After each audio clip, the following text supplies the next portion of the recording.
Welcome to the Team Lawson channel. I'm Mike. I'm Theresa, and we're millennials and we're making it.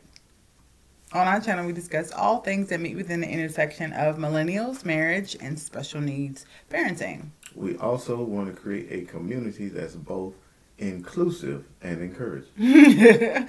So today we're going to talk about what are we talking To about? go to work or not to go to work. Yeah, so we're talking about me. So I am a degreed professional. At one point in my life, I held a teaching certificate. I do no longer have that now because it's been more than 5 years. I am Since I also a degreed individual. I got a CDL degree. No, for real, I do. He does have a CDL. And so I once viewed, before I got married, I viewed the decision whether or not to be a stay-at-home mom or to be a working mom as a very static decision. You could just be one or the other. But the reality is, like, the choice and the reasoning behind the choice changes over time. It just kind of depends on where we are in our marriage. When we first got together, we both worked. Yeah. The goal was to work, pay off debt, save, buy a house, have a kid. Have several kids. Then I would stay home. So have several kids. That's true. Have several kids, and then I would stay home because we would have the house, and I would need to stay home to raise the several kids. That was the initial plan. But Lord, let me tell you how good she is. Because we'd have had all them kids and she'd have stayed home. Boy, I tell you. The Thank you, Lord, struggle. for one. Thank you, Lord. Children are expensive, first of all. We did not plan on having a kid before we got a house, which was honestly a wrench in the plan. Because when you have a child, the focus is on the child. And so what is in the best needs for the child? And so initially, the plan was for me to go back to work because we needed to save money to buy a house. That lasted about 10 weeks. I couldn't do it. I genuinely could not do it. I mean, I don't. It lasted 10 weeks. I don't think we really. Well, I didn't. Because I was moving in a new area, so I didn't have the job to, save money for a house. True. Like we were not in that position yet. We were still building up and moving in our careers. We still had. Did we have debt? Yes. We had some debt. Which is not what we wanted to have going into. I think into. it was just your student loans, really. Really? Was that it? I think so. But we didn't even want to have that when we moved into buying a house, and then having the kid. But we had moved into having the kid, and so we were trying to buy a house, which means we needed the extra income. So I decided to go back to work. Buying the house did not work out. We ended up staying in an apartment, but the apartment was more expensive and something that we were comfortable in, and so I needed to work. And I went back to work. It just didn't last. And so it did not last because I could not handle it. I could not handle being a new mom, a full-time teacher, and being depressed. I was really depressed at the time. So, we made the decision for me to stay home. It was a decision with lots of contention at that time because we were not financially ready for it, and we did struggle some. I went back to work part-time, a few days out of the week, doing some temp stuff, and that tremendously helped with the finances.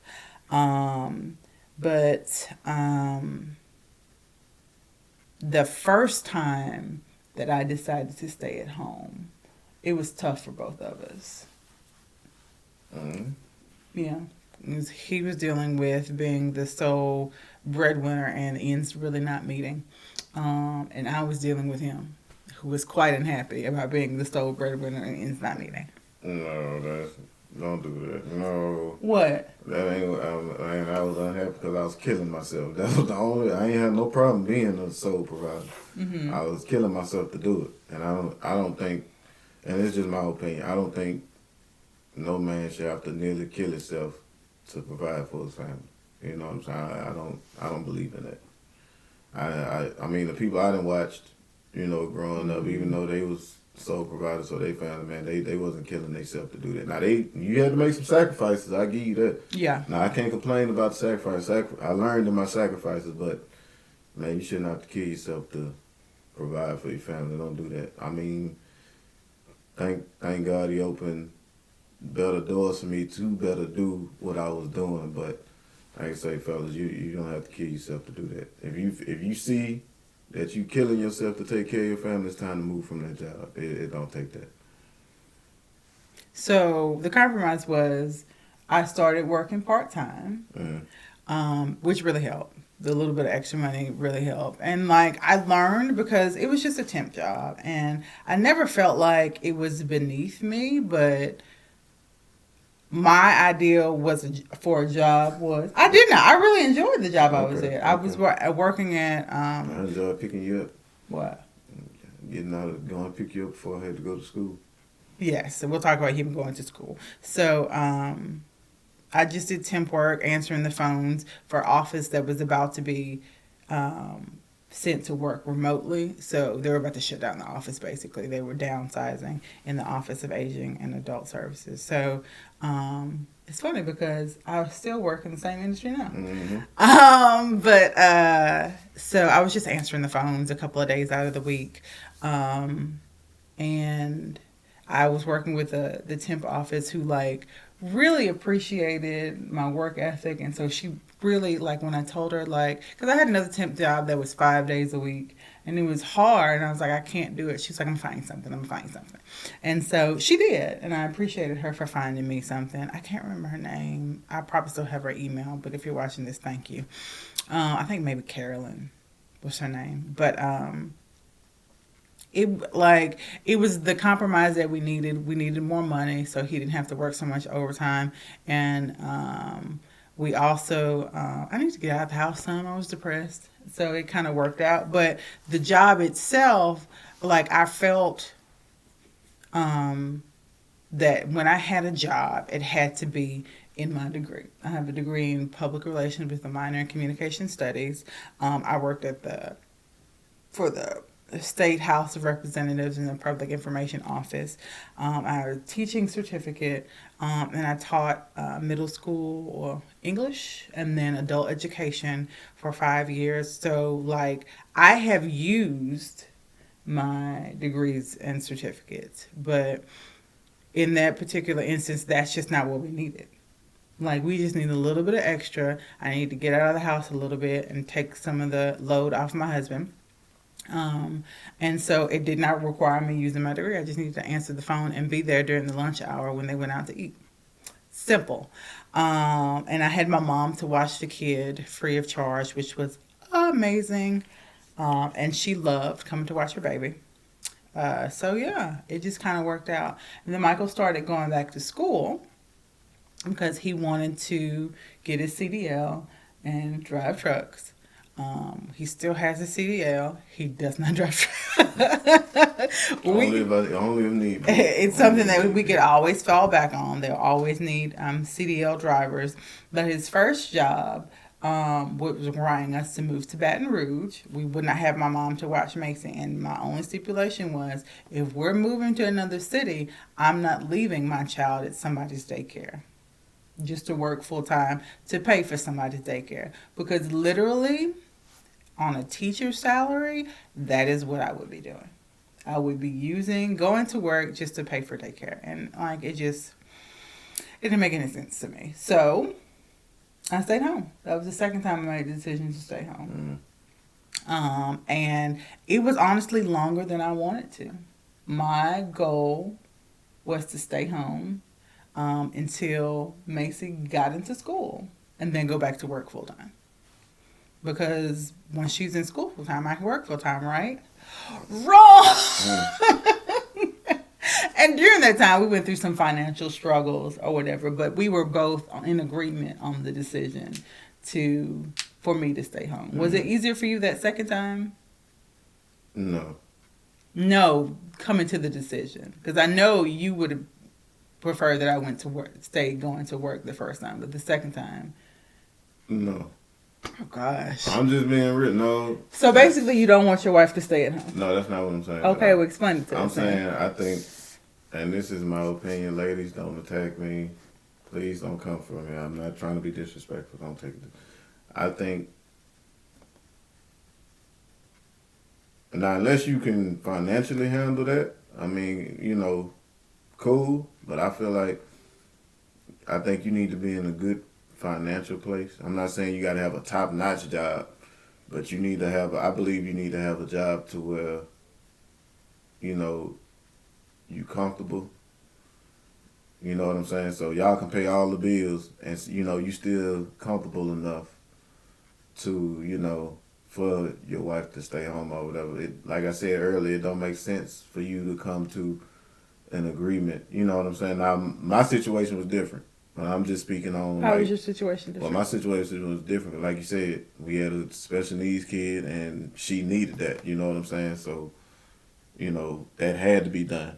I had to lace them up and go do what I need to do. You know what I'm saying? But I'm just saying for people who are not in that situation, I think it'd be better. Like I said, you'd be in a good financial spot before you make that decision. You know what I'm saying? Or you need to have a good bit of money saved up before you make that decision.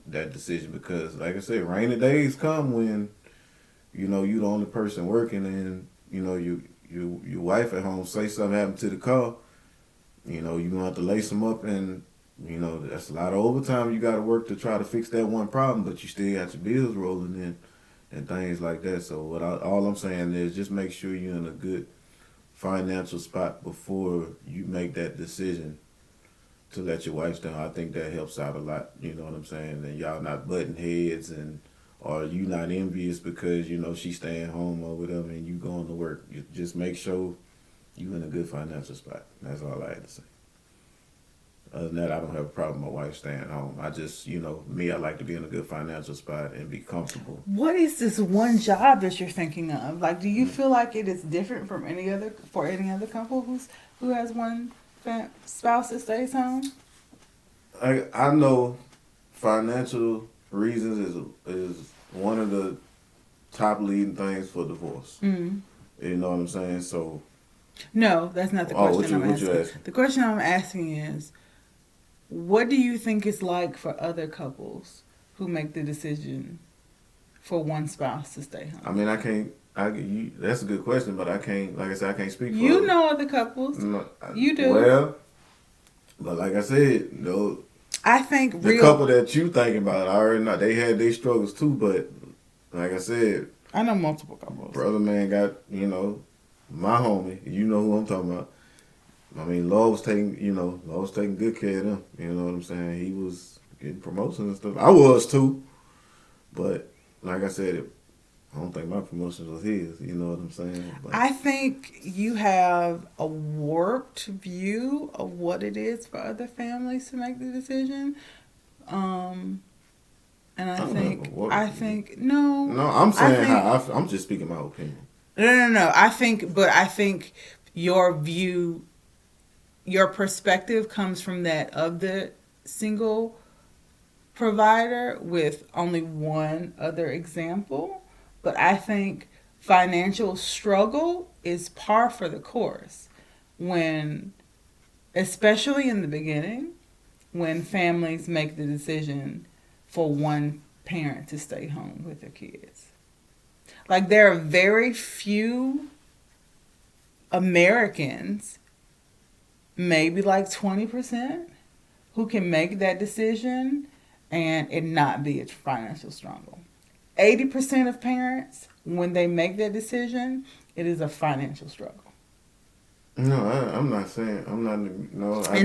No. And I'm saying that because most of the people watching this, if they make that decision, even if it is the best decision, they're not going to be able to do it in the ideal situation that you're recommending? I'm not saying everybody can be able to do that. I'm saying if you can. I'm saying most people can't. I The know most majority of people people can't. And so if you're waiting on, if you're basing your decision on finances solely, for most people, both spouses will work. But like you said, there are extenuating circumstances. Yeah, Like, oh, I'm sorry. Now you know how I feel. There are extenuating circumstances. Like if you have multiple children under school age. Like if you have 2 or 3 children under school age, you're going to pay a mortgage to send them to daycare. And so you have to weigh financially, is that even worth it? Because it's great to have your kids close together, but most middle class families can't afford to send that many kids to daycare. And so a spouse stays home. Or in our situation, we have a child with special needs. Even when she started going to school, I couldn't work full time. I can't work full time now. Because the load of a full-time job and my part-time responsibility of managing her care doesn't leave enough hours in the working day. You see what I'm saying? Like or if you have a parent that you have to care for, or if you're basically just not filthy rich. Like if you make the decision to stay home, it's going to be a financial struggle. There are going to be times where it's going to be extremely stressful because your husband or wife is working tons of overtime, not to get ahead, just to make ends meet. And I think that's par for the course for most people who make that decision. So I think it's good advice to plan, to be financially sound, but there are surprise children. There are surprises with your children. I'm not knocking that. I get that. Or sometimes there's a downturn in the economy. And I think that is more likely the situation that most of the couples watching this video will be in, rather than the ideal situation of have a nice cushion and a job that pays a big enough salary. That comes, hopefully, but like we have, neither of us have been able to stay with the same school or job for more than a year. 90% of the time, it's not our fault. There's layoff, there's downsizing, there's a whole shutdown of the economy for 3 or 4 months. You know what I mean? And that is the same situation that most of the people watching this video are in. Most of the jobs I had, except for 2, I've been there for multiple years. But like they're not jobs that you can spend a long enough time in to get the kind of raises that you're talking about to build the kind of income. I won't say that. What? My last job, before the layoff happened.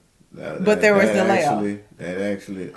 But I'm saying. But that's just it. But then there was the layoff. Yeah, it was the layoff. I give you that. But I'm saying you could have. Yeah, your money could have went up. Yeah, and it did, and the money that we did have from that job got us through. Was help us to able to buy this house. Yeah, and to improve our financial situation. So that was time number 2.